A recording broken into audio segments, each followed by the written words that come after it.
Gas cylinder 500కి ఇస్తామన్నారు.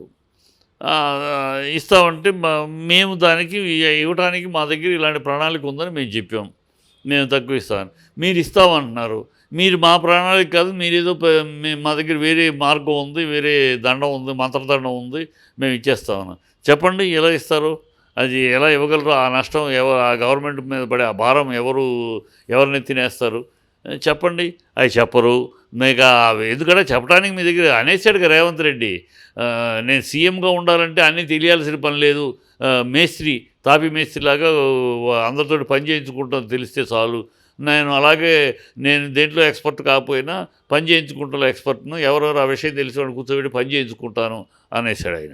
కనుక ఆయనకి ఏమీ తెలియదు అడ్మినిస్ట్రేషన్, ఎందుకంటే ఏనాడు మినిస్టర్ చేయలేదు, ఇంకోటి ఏం చేయలేదు, ఏం అడ్మినిస్ట్రేషన్ తెలియదు. నోరు వేసుకుని పట్టడం, నోరు వేసుకుని నోటికి వచ్చినట్టు మాట్లాడటం, ఎవరిని పడినా ఎంతైనా వయసు ఇది తేడా లేకుండా ఏది పడితే అది మాట్లాడడం తప్పితే ఆయనకి అడ్మినిస్ట్రేషన్లో అనుభవం శూన్యం. కనుక ఇలాగ మాట్లాడుతూ ఉంటాడు. దానికి ఏమి చెప్పరు, ఎలా చేస్తారని చెప్పరు. మిగతా వాళ్ళు మాత్రం మీరు చేస్తున్నారు, మీ పద్ధతి కరెక్ట్ కాదు, మీరు చెయ్యరు, చేసేవాళ్ళని అంగీకరించరు. మేము చెప్పాము, మేము ఇస్తాం, తక్కువకే ఇస్తాం. ఎలా ఇస్తామో మా దగ్గర మార్గాలు చెప్పాము. మీరు ఆ మార్గాలు మీరు చెప్పండి, మీ మార్గం ఏంటో. మా మార్గం ప్రజలకి మేము గతంలో చూపించాం. మేము చేసిన మార్గాలన్నీ ప్రజలు ఆమోదించారు. ఆమోదించబట్టే రెండోసారి కూడా గెలిపించారు. ఇప్పుడు మీరు ఎట్లా చేస్తారో చెప్పండి, చెప్పరు.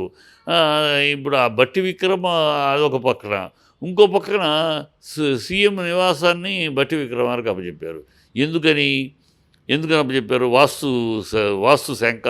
వాస్తులు అక్కడ ఉన్న వాళ్ళందరూ అది కట్టిన కాడ నుంచి రాజశేఖర రెడ్డి గారు పూర్తిగా 10 ఏళ్ళు ఉండలేదు, మధ్యలోనే అర్ధాంతరంగా వెళ్ళిపోయారు. ఇప్పుడు కేసీఆర్ గారు అదంతా ఫినిష్ చేసినాక ఆయన కూడా పూర్తిగా అక్కడ ఉండలేదు, దిగిపోతుంది. కనుక ఆ సెంటిమెంటా, వాస్తు దోషమా, ఎందుకు అక్కడ ఉంటే నేను కూడా పోతానేమో అని, ఆ పోయేదేదో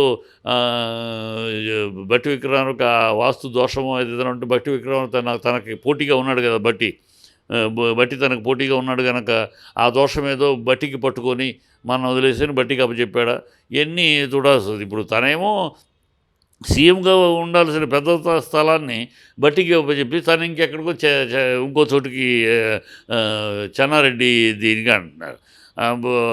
అక్కడ మొత్తం ట్రాఫిక్ జామ్ అయిపోతుంది 2 రోజుల నుంచి. ఎందుకంటే వెడల్పు రోడ్లు ఏమి కాదు కదా.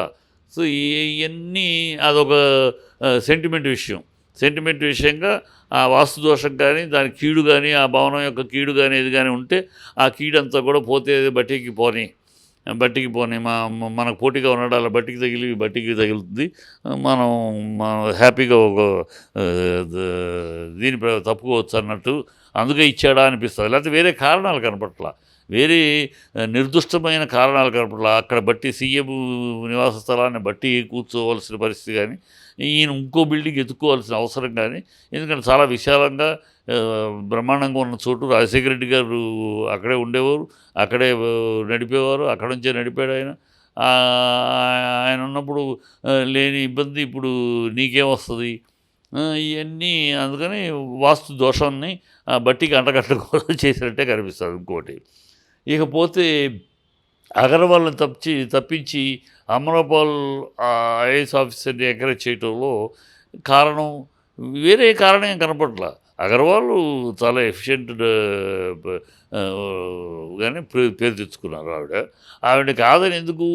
ఈవిడ మీద కేటీఆర్కి ఈవిడ మీద కేటీఆర్ సదభిప్రాయం లేదు కనుక కేటీఆర్కి ఈవిడ అమరపాల్ సరైన ఆఫీసర్ కాదు, ఆవిడ దగ్గర విధానం కరెక్ట్గా లేదు, ఆవిడ విధానం కానీ ఆవిడ చర్యలు కానీ కరెక్ట్గా లేవని కేటీఆర్ విభేదించాడు కనుక, కేటీఆర్ ఆవిడ్ని పక్కకు పెట్టాడు కనుక ఈయన కేటీఆర్ ఎవరొద్దంటే వాళ్ళని మన ఎత్తిన పెట్టుకుంటాం, కేటీఆర్ ఎవరిని అవునంటే వాళ్ళని పక్కన పెడతాం. ఇక్కడ సమర్థత అసమర్థత పాయింట్లు కాకుండా ఇవాళ రేవంత్ రెడ్డి కేవలం ఏం చేస్తున్నాడంటే మనకి వ్యతిరేకంగా ఉన్న వాళ్ళని ఇన్నాళ్ళు ఎవరైతే వ్యతిరేకంగా మాట్లాడారో గత ప్రభుత్వానికి వ్యతిరేకంగా ఎవరు మాట్లాడారో వాళ్ళని నెత్తిన పెట్టుకుంటాం.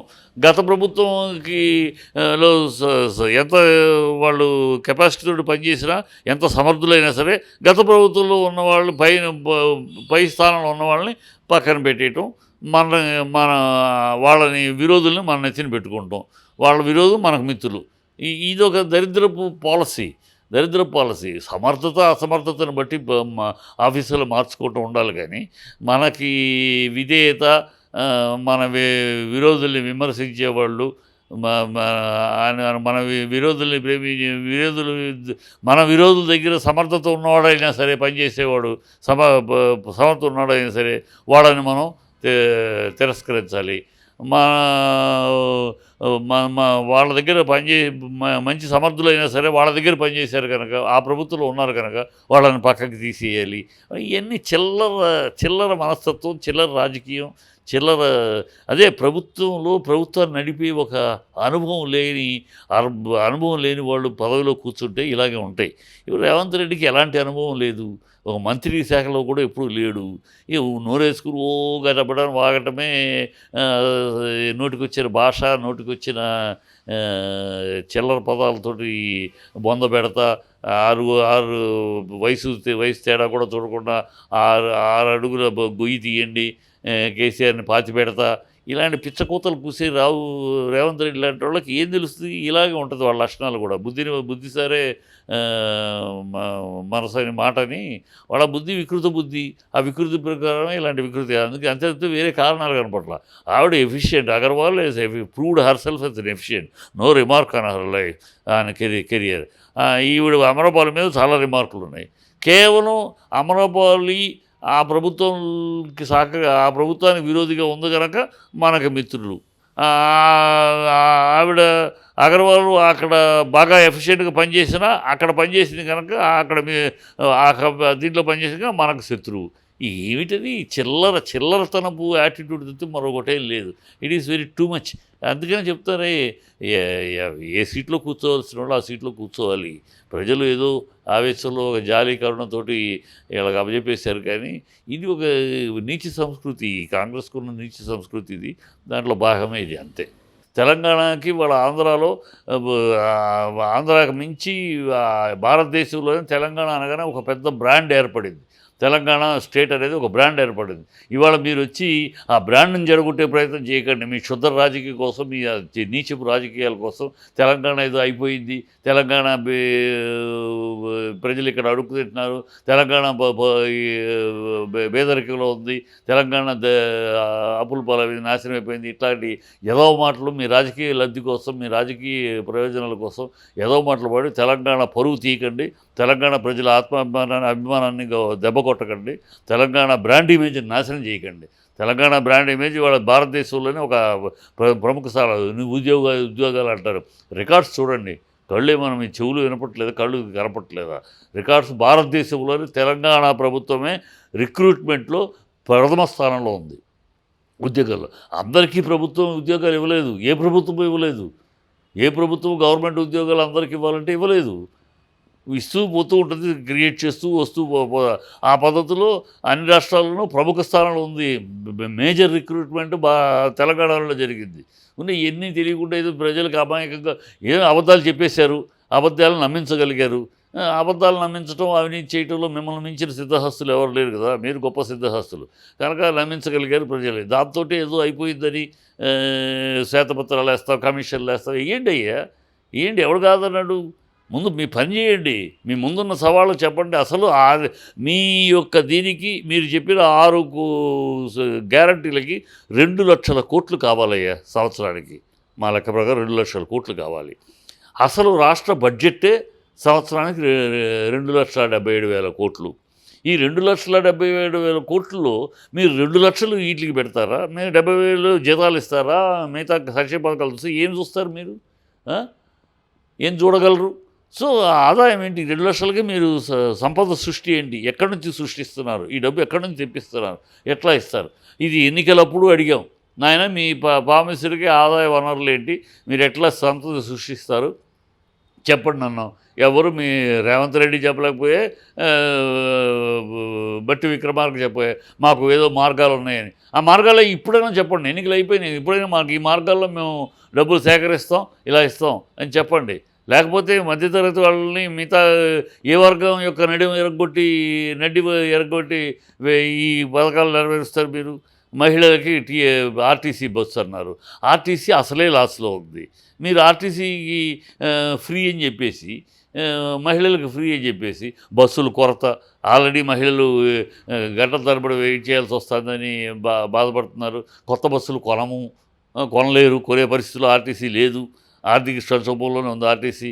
దాన్ని మళ్ళీ ఫ్రీ అని ఈ బోగస్ ప్రామిస్లు చేసి ప్రజల్ని మోసం చేసి ఎక్కడి నుంచి ఆ డబ్బు ఎక్కడి నుంచి వస్తుంది? అసలే నష్టాలు ఉన్న ఆర్టీసీకి ఈ భారం ఎవరు మోస్తారు? ప్రభుత్వం ఎలా ఈ భారాన్ని సరి చేస్తుంది చెప్పండి? ఆల్రెడీ విద్యుత్తు కూడా అప్పుల్లో ఉంది. అప్పులు తీసుకొచ్చే మీకు ఇస్తూ ఉంటే గతంలో ఏమీ ఇవ్వలేదు, 5 గంటలు కూడా లేదన్నారు. నిన్న మీ నోటితోటే 13 గంటలు వస్తాయి ఇచ్చారు అన్నారు. మళ్ళీ ఇంకొన్ని రోజులు, వారం రోజులు పోయినాక మళ్ళీ 18 గంటలు ఇచ్చారు అంటారు. సో అప్పులు చేసి ప్రజలకి రైతులకు ముఖ్యం కనుక, రైతులకు అవసరం కనుక అప్పు చేసి ఇస్తున్నారు. అప్పు చేసి ఇవ్వక ఏం చేస్తారు? డబ్బులు లేవు కనుక మీకు కరెంట్ ఏమో అనలేరు కదా. ప్రజా అవసరాలు ముఖ్యం కనుక డబ్బులు లేనప్పుడు అప్పులను చేస్తారు. అప్పులు చేసి డెవలప్మెంట్ అనేది అదే. ప్రపంచవ్యాప్తంగా ఏ రాష్ట్రమైనా, ఏ దేశమైనా, ఏ స్టేట్ అయినా డెవలప్మెంట్ చేస్తుంది, అప్పులు చేస్తుంది. అప్పులు చేయని దేశం లేదు, ప్రపంచంలో లేదు. అమెరికా లాంటి దేశమే అప్పు చేస్తుంది, అంత రిచ్ దేశం కూడా. ఉన్నాయి తెలియకుండా అప్పులు ఉన్నాయి. ప్రజలకు ఏదో